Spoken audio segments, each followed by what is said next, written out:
We're not just a widget or some little company that's make a bunch of money. Like, we're literally changing the game when it comes to digital content, digital engagement.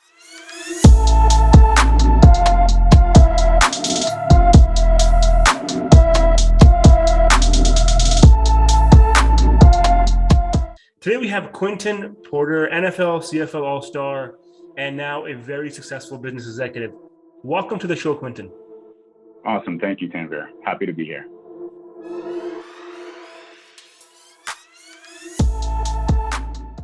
Yeah, thanks for asking. So I have been in, you can just call it the tech startup space since playing.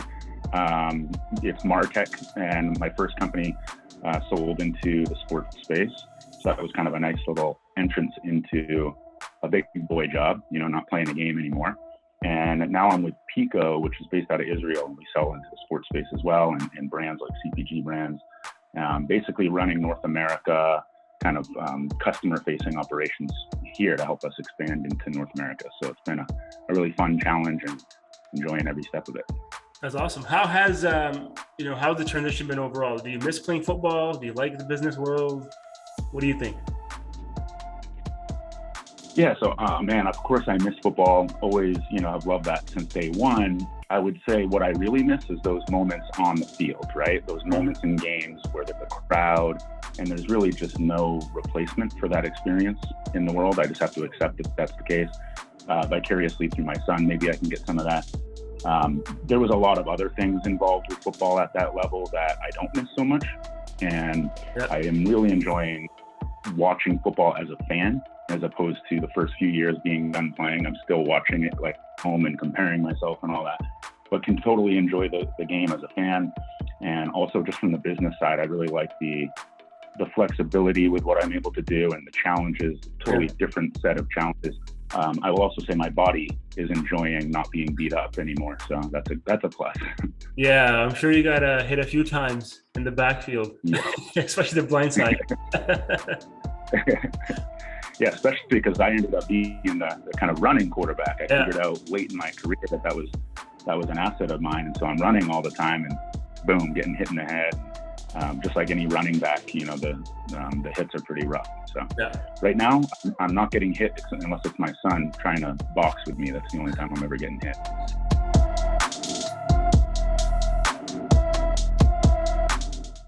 Yeah, and there's a lot that we can get into in terms of, strategies and just various things that I've learned that align. But just from a business standpoint, one of the things that, particularly in the startup space, as opposed to going to some, big company, is that it's up to us and our small little team with each of our roles to make this thing happen. If we don't, it's not going to happen. We're going to have to find another job because the company won't exist. And I actually love that challenge. It's, when we were on the field to go try to score touchdowns, or the defense is on there to try to stop them, it's those guys on the field. We get in the huddle, 11 or 12, depending on the league. People in the huddle can look at each other and say, it's up to us to go win this game. The coaches can't do anything for us here. Same with a startup company is, sure, we can have our various things we try to meet quarterly in terms of goals and, these processes that we really hope to put in place and scale. But at the end of the day, on a daily basis, you've got to do your job, and we've got to do it well. And that's how the company's going to work. And I kind of love that. I kind of like that we can take real ownership of the future of the company.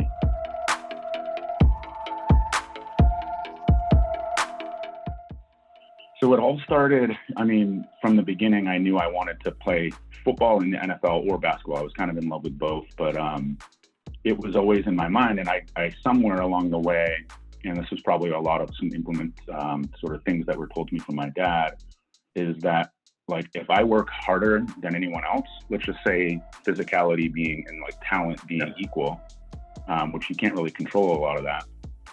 You can control how much you put into it and how much you work, and work, the right way, not just, do a bunch of things that don't matter. That became clear to me at a really early age, luckily. And I can give a lot of credit to my father there. But I was waking up before school and training every day. I needed to know I had done something that was more than the kids that are going to practice after school. So I would be training in the morning, then go to school, go to practice and know at the end of the day, every day, I'm actually putting in more than every kid around me. And so that, I think had a large part into how I was able to go on to the next levels. It translates here. It doesn't mean I'm not getting up and training per se, but I am getting up early to day set up and what do I have to do that are sort of tasks and set day that make my day go much more easy. And I can probably assume that a lot of our competitors, people at other companies in the space, aren't necessarily doing that. And that's what helps me just think like, I think this is going to help us get ahead. At least I know I can control that. Yeah. So I would say that's probably the biggest thing. And then the sort of tough skin mentality of sports where right away you are told, it's clear to everybody whether you did well or not, whether it's that play or the game. In business, it's like typically a quarterly review or an annual, did we meet our goals? It's much different. So I think that hyper focus on how I'm doing every single day, and do I need to fix it or do I need to keep going with what I'm going and fix that now? Because in football, all eyes were on you. Coaches are watching your film over and over, calling you out in front of the team, and not just calling you out like nicely, like, hey, it would be better if you were to do this. It's like, no, you're getting called out. And so that type of thing, and not getting beat up over that, but just like, okay, what are they saying and what do I have to do better? Like, let's fix this now, has really helped here, especially in this like fast-paced startup place, right? I'll have a call. I'm like, dang, that didn't go well. I'll review it. How do I fix that now? I'm not waiting for my quarterly review. That's amazing. Yeah, I'd say those are kind of two of the bigger ones.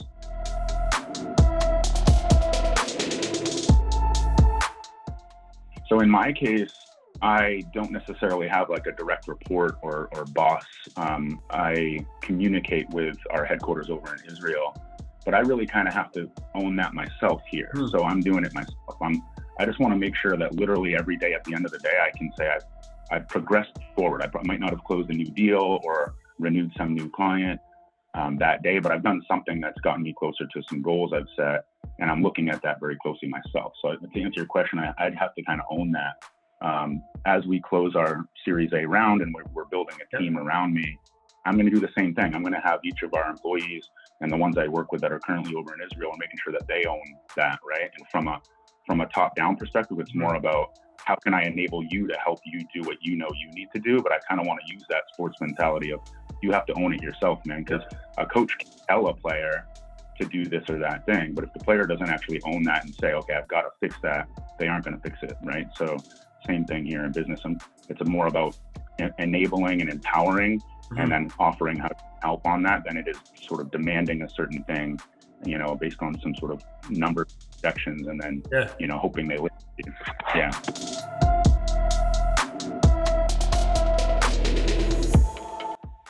Yeah, 100%. I think talent in business is a little bit of a tougher thing to see immediately as it would be a sports field or court. But yeah, I mean, you're going to have certain people who can talk the talk and they can sell and they've got this charisma. You've got some people who maybe aren't as talented, but at the end of the day, if they're putting in the extra time or really care enough, maybe it's a little bit on the weekend, whatever it is, something more than the 9 to 5. I just firmly believe that's just like a world of difference. And also that sort of keep going and pushing mentality. I think there's startups that have become big companies now that, a successful startup. A lot of them just kept pushing. It's not like they out and had some amazing idea and some crazy talented people and they just boom and went. Man, they're getting beat up. It's looking bleak at times and they just keep pushing. You got to believe and just keep going. And that sort of like short memory, let's move forward no matter what.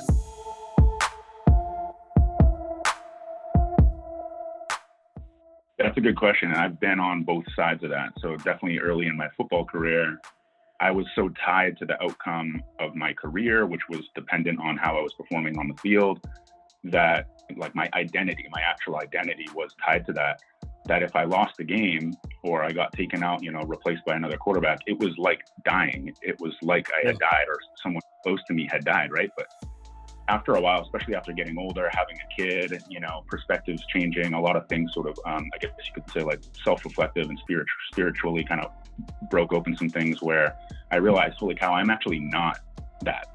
This story of me as a football player is just something that's a story that's kind of just happening now. It's something that my the energy of what I am is doing right now. There's a lot more to life, right? And with any company we're with, anything that's going, you want to dedicate yourself fully in the moment, like you would dedicate yourself to winning a game. But at the end of the day, your identity is much bigger than that. The story of you is going to be much bigger than that. This is like sort of one chapter, one role you're playing.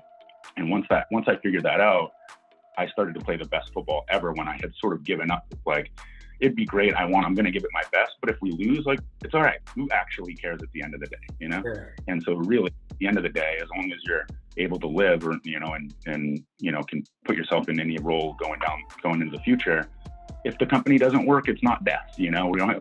You'll figure it out, right? So removing yourself from it, I think, is at the end of the day, just knowing it's going to be all right. And this is just a role that you're playing now. And that actually frees you to be better in that role than before. When you're gripping really tight, exactly. And you're like, I need this sale. We need this deal.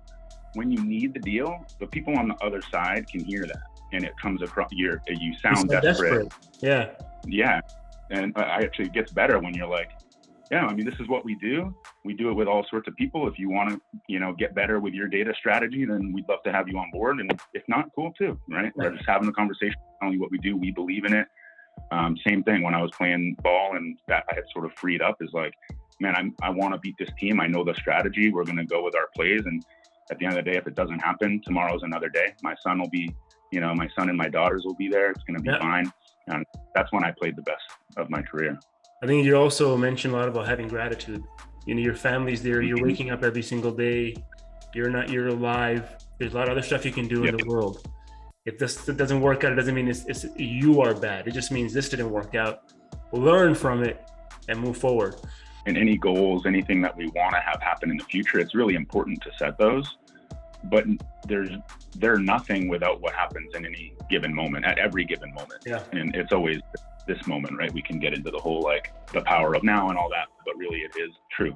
All that there is what's happening right now. So you need to take care of that in order to get to your goals. So this is primary. The goal is a place you're pointing yourself or aiming towards. But when you're, like, for you put it all in that. So then you had so much energy tied up in this idea of going to the CFL in the future that there wasn't as much left of you to deal with what you needed to do now. So same thing applies here, man. Like, I want us to become, you know, hit our million ARR mark, and I'm dying to do that. But if I'm gripping onto that, then I'm going to need every deal. And then every deal, I'm so clinched up about this idea of where we need to get. Yeah. Instead, it's like, oh, that's where I'm going. And the only way we're going to get there starts with this meeting I'm about to have right now that I'm having right now. So let's just chill. Let's just be here in this. Yeah. And then it starts to fall in line. Yeah.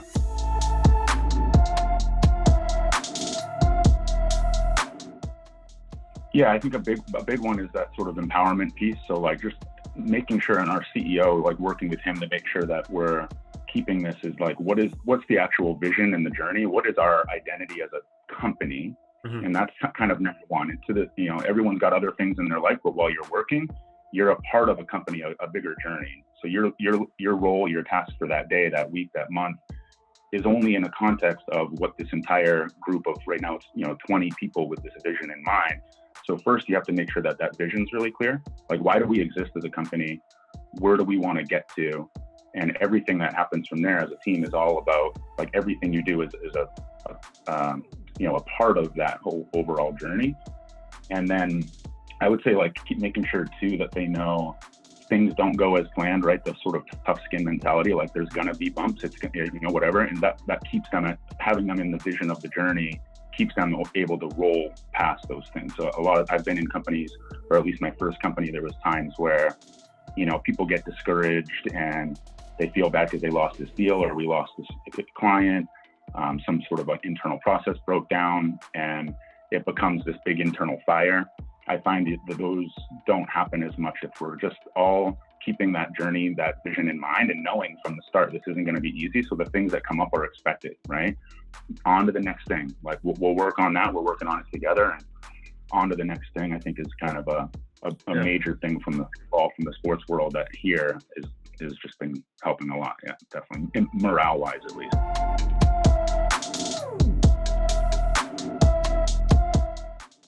So that's interesting. I love hiring. It's one of my favorite. Building a team is one of my favorite things. And for me, honestly, I barely even read their resume. if they reached out or I found them somehow, connected to them, and I look at the resume, I'm like, okay, they did that and that. Okay, cool. I might ask a question just about a certain company or something, but I don't really care about that. While I'm having the conversation, there's some feeling that I get. And I've gotten the feeling where I'm like, yes. And I've gotten the feeling where I'm like, not quite sure. And everything else that's happening in that little interview or that process actually for me is just kind of like secondary. And when I've gone with that gut feeling with people, they've always tended to work out much better. I also hire in pairs because if neither of them work out, then we need to figure out something for that role. The company needs to figure something out. If one of them works out, great, we're going to go with that one, and we're going to figure out what was right about that one. If they both work out, then great, we're happy. But if it's just one person, you never quite know. And you're like, oh, was it us? Was it them? Like, I don't know, it's working. So trying to hire in pairs was something I learned that has always worked well. That's so smart. That is so smart. Because you know what, it gives you data, it gives you feedback right away. Yeah, exactly. Pick based on a gut feeling, you know, there's some sort of a feeling, or you know, that they'll probably pass to the rest of the company and to clients, and then doing it in pairs, I think would be my 2 lessons. I wish I could have hired in football, man. If I was a part of the drafting and free agency signing, maybe we better. Maybe we could have won a Pico.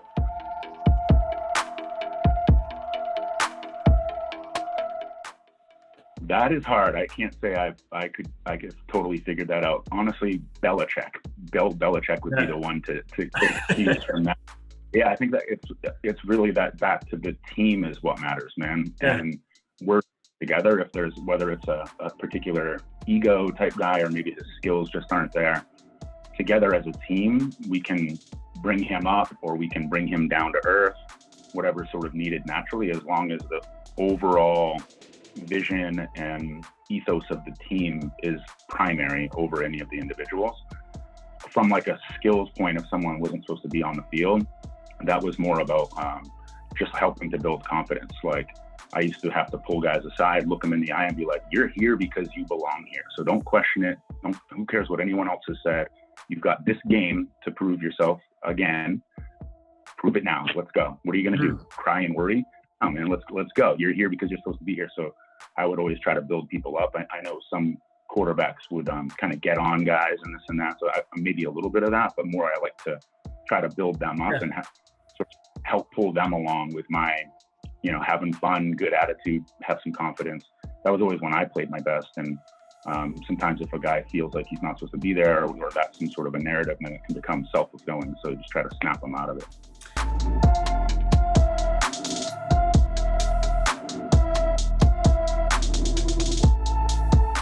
From a high level, from the whole company, it starts with not pointing fingers. You'll see that all the time. Something happens and it was his fault, it's your fault, whatever. Sure, we can get to the bottom of where certain things that people had done in that particular context could be better, and we want to look at that, but we want to talk about that from a process standpoint, not that individual. Yep. And anybody who starts pointing fingers, they're just not pointing at themselves, right? They're not like, sure, maybe that person made a mistake here or there, but what could I have done differently is number one. And then when the feedback is given to that person, it's given to that person from, hey, here's maybe where process broke down. Here's what I probably could have done to help you. Here's what I'm going to help going forward. So it's not like, hey, you did wrong, and if you do that again, you're going to lose your job type thing. The person's just going to tighten up, and they're going to get worried. They're going to look for other jobs, right? You start with that high level vision, and you say, from a company standpoint, here's a little issue that we had, right? This is like a good opportunity for us to fix a process here, as opposed to it being about that person. You got to build a safe environment. It starts with leadership at the top. Absolutely.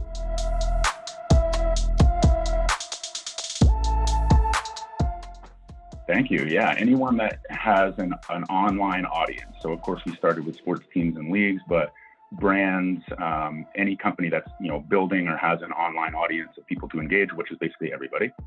It turns out somewhere around 80 to 90% of that audience is unknown to that company, to that team, in terms of a customer record, the ability to directly communicate back with them. So if you think about that, you're really only marketing and communicating with a small fraction of your actual existing audience. They're your audiences, but Facebook owns the data, Google, Twitter, Instagram, they own the data on these people, and then you pay them to hopefully drive some sort of a conversion. So So what we do is we run these fun little gamifications natively integrated, and instantly that's a customer record. You can communicate right back to them one-to-one with personalized content. And so it's a fun thing for the consumer, really great tie-in to digital content that you're already doing, and you own the data, you own the ability to directly target back to them. So at the end of the day, like the lifetime value of an existing person in your audience, in your customer base, becomes much more valuable now that you know them and you own the data. That's Pico. That's amazing. And your cost of acquisition goes down over time. You got to spend less on marketing. It's very similar to, so I was in the restaurant industry before, the third-party delivery. You're selling more food through third party, but you have no idea who your customers are.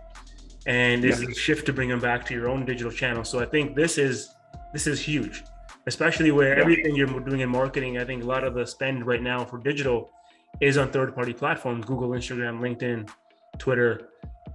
So this is genius. So that's what attracted me to Pico. Yeah, it's an actual real paradigm shift with a really straightforward solution to it, and that idea attracts me. Right, we're not just a widget or some little company that's make a bunch of money. Like, we're literally changing the game when it comes to digital content, digital engagement, and the value. Absolutely. From that. And I think you guys are well positioned, because this is where the future is going to go. It's going to get harder. It's going to get more expensive to get clients, to get customers, and getting your own data. I think that's the new oil. So that's amazing.